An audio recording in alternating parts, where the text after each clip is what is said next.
샬롬, 하나님의 크신 평강과 은혜가 우리 성도님의 삶 가운데 가득하기를 간절히 소망합니다. 오늘 우리 함께 볼 말씀은 예레미야 10장 17절에서 25절 말씀입니다. 우리가 여행을 갈 때, 새로운 집으로 이사할 때도 짐을 싸는 것이 참 설레이고 즐거운 일입니다.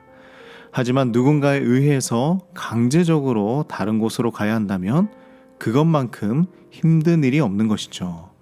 예레미야는 유다 백성을 향해서 짐을 꾸리라고 합니다. 이제는 그들의 나라를 떠나서 바벨론의 포로로 끌려가야 합니다. 우리는 예레미야서 말씀을 읽으면서 하나님께서 얼마나 많은 기회를 그들에게 주셨는지 알 수 있었습니다. 하나님께서 다시 돌아오라고 수도 없이 말씀하셨죠. 그러나 이미 눈이 먼 이 백성들은 하나님의 말씀이 들리지 않았습니다. 아예 받아들일 마음이 없었던 것이죠. 자, 그래서 이들을 다시 회복시키기 위해 하나님께서는 그들을 타국의 포로로 보내십니다. 자, 18절 말씀을 같이 볼까요? 여호와께서 이와 같이 말씀하시되 보라, 내가 이 땅에 사는 자를 이번에는 내던질 것이라. 그들을 괴롭게 하여 깨닫게 하리라. 예레미야는 이 현실에 대해서 다음과 같이 고백하고 있습니다. 슬프다 내 상처여, 내가 중상을 당하였도다. 그러나 내가 말하노라, 이는 참으로 고난이라. 내가 참아야 하리로다. 마치 중상을 입은 고통과 같습니다. 하지만 이 상황을 참고 견딜 수밖에 없다고 고백합니다.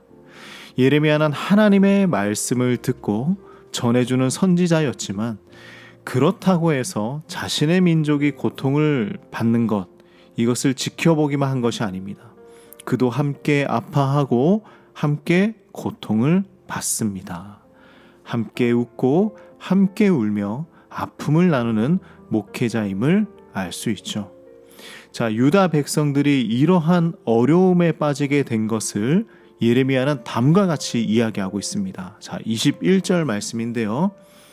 목자들은 어리석어 여호와를 찾지 아니하므로, 자, 여호와를 찾지 아니하므로 형통하지 못하여 그 모든 양떼는 흩어졌도다. 하나님을 찾지 않았기 때문이었습니다. 목자가 참 목자이신 하나님을 의지하지 않았기 때문입니다. 영적 지도자들이 하나님을 찾지 않았기 때문이라 말씀하고 있죠.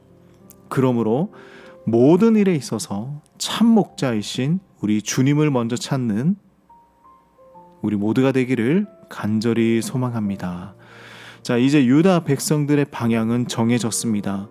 유다 백성들은 고통을 경험해야 하는 상황까지 오게 된 것이죠. 예레미야는 하나님의 심판을 받아들이며 이러한 백성들을 위해서 한 번 더 간구합니다. 23절, 24절입니다. 여호와여, 내가 알거니와 사람의 길이 자신에게 있지 아니하니 걸음을 지도함이 걷는 자에게 있지 아니하니이다. 여호와여, 나를 징계하옵시되 너그러이 하시고 진노로 하지 마옵소서. 주께서 내가 없어지게 하실까 두려워하나이다. 하나님께 긍휼을 베풀어 달라는 내용이죠. 주님 자비를 베풀어 달라고 간청하고 있는 것입니다. 유다 백성들이 이 상황까지 오게 된 것은 그들이 길을 잃었기 때문입니다. 길을 잃은 이유는 무엇입니까? 그들이 스스로를 의지했기 때문이었습니다.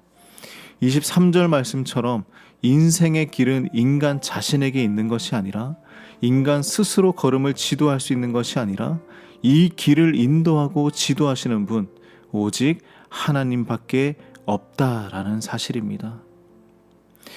우리는 하나님의 주권 아래 살아가는 하나님의 백성입니다.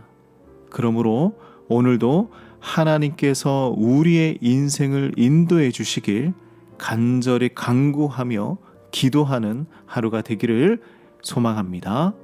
기도하겠습니다. 하나님, 나의 모든 인생을 인도하고 지도하시는 분이 오직 하나님밖에 없음을 고백합니다. 우리의 모든 삶을 주님께서 주관하여 주시옵소서. 오늘 이 하루도 우리 모든 성도님들의 삶에 찾아가 주셔서 하나님의 세밀한 인도하심을 경험하게 하여 주시옵소서. 예수님의 이름으로 간절히 기도드립니다. 아멘.